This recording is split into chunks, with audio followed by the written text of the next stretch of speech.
y no son igual en cada época de la historia. Entonces, lo que así tenéis son xicotetes peces, poquetes cosetes, pero que vos conte com era la ceràmica de cada moment històric, ¿vale? Teniu que saber que, encara que les vostres mestres m'han dit que vos donaran unes fitxes i que ja ho estudiareu i tot això, que les primeres ceràmiques que va fer el ser humà van ser a mà. A mà vol dir que no tenien torn. Sabeu el que és un torn per fer ceràmica?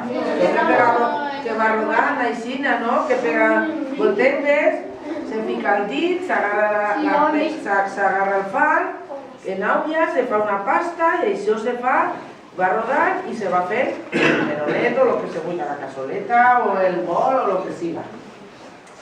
En esta exposició, en les vitrines vos fica cada etapa històrica que se correspon en